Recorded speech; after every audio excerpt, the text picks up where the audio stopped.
सर्वोदय नमस्कार student. I Rohit Kumar going to start your 10th chapter of your science book, which is the Earth. In this chapter we are going to read about the formation of Earth. Earth का formation कैसे होगा, Earth surface, shape of the Earth और movement of the Earth. इस chapter में हम लोग formation of Earth के बारे में पढ़ेंगे, Earth structure के बारे में पढ़ेंगे, shape of the Earth के बारे में पढ़ेंगे और movement of the Earth के बारे में पढ़ेंगे. Now first one, we are going to start the introduction of this chapter. Our Earth is only the planet where the life is supported. हम लोग का Earth एक ऐसा planet है जहाँ पे life supported है, मतलब जहाँ पे life है ना? एक इकलौता ऐसा planet है जहाँ पे life है और जहाँ पे living beings survive कर सकते हैं. Earth surface consists of 70% of water and 30% of land. Earth surface में 70% जो है वो पानी है और 30% जो है वो लैंड सरफेस है. The layer of air that surrounds the earth surface is called atmosphere. और लेयर ऑफ एयर जो अर्थ के चारों तरफ सराउंडेड है उसे हम लोग एटमॉस्फेयर कहते हैं. The atmosphere provide oxygen which is necessary for all living beings to breathe. और एटमॉस्फेयर में जो ऑक्सीजन होता है वो हम लोग सारे लिविंग बीइंग के लिए बहुत इंपॉर्टेंट है, क्योंकि वो हम लोग को ऑक्सीजन प्रोवाइड करता है जिसके कारण हम लोग ब्रीथ कर पाते हैं, है ना. Now the next one is formation of earth. Earth का फॉर्मेशन हुआ कैसे? Planet earth was form around 4 to 5 billion years ago. Planet earth जो है वो 4 से 5 बिलियन साल पहले फॉर्म किया गया था. It was a very big hot ball of gases and rocks when it was formed. ये जो है वो बहुत बड़ा गर्म बॉल है जो रॉक्स और मतलब रॉक से फॉर्म था और वहाँ पे लाइफ जो है उस समय एग्जिस्ट नहीं कर रहा था. धीरे धीरे अर्थ जो है वो कूल हुआ और कूल होने के बाद फिर वहाँ पे लाइफ जो है वो अपीयर होने लगा, मतलब लाइफ जो है वो लाइफ सर्वाइव करने लगा, मतलब वहाँ पे जीना आसान होने लगा. The Earth looks blue from space and is called as the blue planet. अर्थ जो है वो स्पेस से ब्लू दिखता है, इसीलिए इसको हम लोग ब्लू प्लैनेट भी कहते हैं. As it is made up of three part of water and 1 part of land. क्योंकि ये जो है उसका 3 भाग जो है वो पानी से बना है और 1 भाग जो है वो लैंड से बना है, इसलिए वो ब्लू दिखता है और हम अर्थ को ब्लू प्लैनेट के नाम से जानते हैं. Earth surface planet earth is made up of 3 layer. Planet earth जो है वो 3 लेयर से बना है. First one is crust, second one is core और थर्ड वन इज मेंटल. तो सबसे ऊपर लेयर जो आउटर मोस्ट लेयर है उसे हम लोग क्रस्ट कहते हैं. वो रॉक, सॉइल, सीबेड, जो भी माउंटेन्स, बीचेस, डिजर्ट्स और ओशियंस, ये सारे जो पार्ट है अर्थ के, जो भी ये सारे पार्ट्स हैं वो क्रस्ट में ही आते हैं. Second one is core.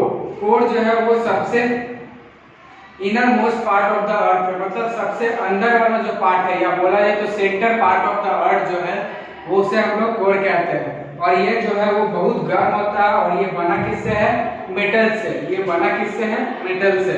Now third one is mental. Mental जो है वो कोर और क्रस्ट के बीच वाला पार्ट है. कोर और क्रस्ट के बीच वाला पार्ट है और ये बना किससे है? रॉक से. ये बना किससे है? रॉक से. अगर एक एग्जांपल लें इस अर्थ सरफेस को डिफाइन करने के लिए तो हम लोग एक का एग्जांपल लेते हैं.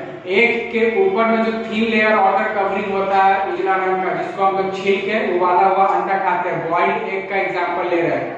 तो बॉइल्ड एग में जो सबसे बीच वाला पार्ट होता है येलो रंग का, वो है core, example of the core. और उसके ऊपर जो व्हाइट वाला लेयर होता है जिसको हम लोग खाते हैं वो एग्जाम्पल ऑफ मेंटल है.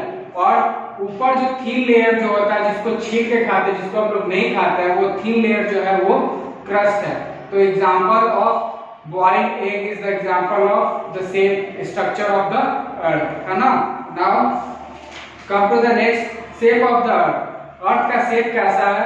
तो पहले एक्चुअली में पहले लोगों को पता नहीं था, तो लोग कहते थे कि ये अर्थ जो है वो फ्लैटेड है, क्योंकि हम लोग चलते थे तो अगर अर्थ ऐसा राउंड होगा तो अगर ऐसे चलेंगे तो ऐसे गिर जाएंगे ना, लेकिन ऐसा होता नहीं था. एक्चुअली में होता क्या था कि अर्थ जो है वो अपने एक्सिस पे और अपने ऑर्बिट पे हमेशा घूमते रहता है, तो वो वहां पे हम लोग को इस चीज के बारे में पता नहीं चलता, इस चीज के बारे में पता नहीं चलता। हम लोग देखते हैं सामने तो आसमान जो है वो जमीन से सटता हुआ नजर आता है, तो इससे कहा जा सकता है कि वहां पे कहीं ना कहीं अर्थ का इंड है, लेकिन अर्थ का इंड होता नहीं है। क्यों? क्योंकि अर्थ जो है वो फ्लैट नहीं राउंड शेप का है। और कहा जाता है साइंटिस्ट एस्ट्रोनॉमर ने मतलब ये डिस्कवर किया है कि एस्ट्रोनॉमर उसे कहते हैं जो यूनिवर्स के बारे में स्टडी करता है और यूनिवर्स में कुछ डिस्कवर करता है ना। Scientist who tell us about the universe is known as astronomer. तो एस्ट्रोनॉमर ने बताया कि अर्थ जो है वो राउंड शेप का है और टॉप और बॉटम में फ्लैटेड है, और टॉप और बॉटम में क्या है? फ्लैटेड है। तो अगर बोला जाए तो वो एग्जांपल ऑफ ऑरेंज है। ऑरेंज जो है ऐसे राउंड शेप रहता है और टॉप और बॉटम में क्या रहता है? फ्लैटेड रहता है। इसलिए अगर शेप का एग्जांपल लिया जाए तो orange is the example of shape of earth, है ना। और ऐसा देखा भी गया है, सैटेलाइट जो है अलग अलग कंट्री का यूनिवर्स में वो वहां से देखा गया है, तो अर्थ जो है इसी तरह इसी शेप का है। Now movement of the earth does not stand still but it constantly moving. Earth जो है वो एक जगह खड़ा नहीं है, वो हमेशा मूव कर रहा है। तो जो एक्सिस पे मूव कर रहा है उसको हम लोग first number is rotation of the earth. Rotation of the earth spins around in on axis.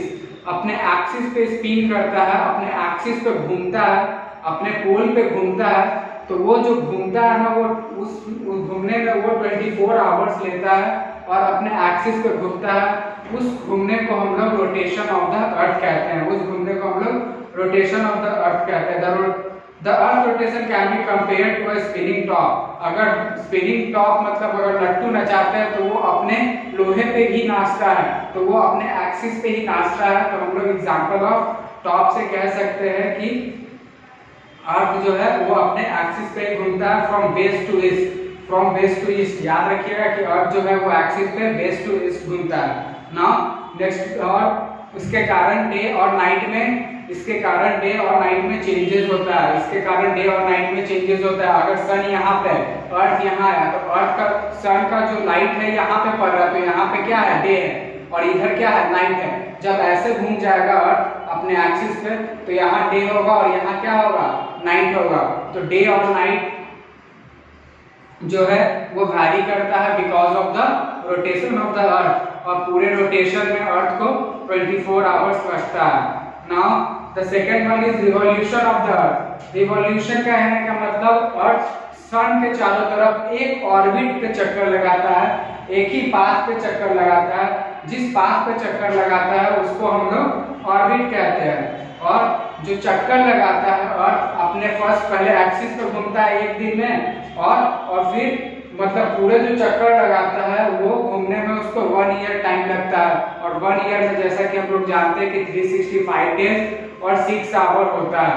तो वही 6 आवर और 6 आवर 4 बार जुड़ के 24 आवर्स मतलब एक दिन बढ़ जाता है 4 साल में, जिसको हम लोग लीप ईयर बोलते हैं। फरवरी 3 साल 28 का होता है और चौथा साल जो होता है वो 29 का होता है। क्यों?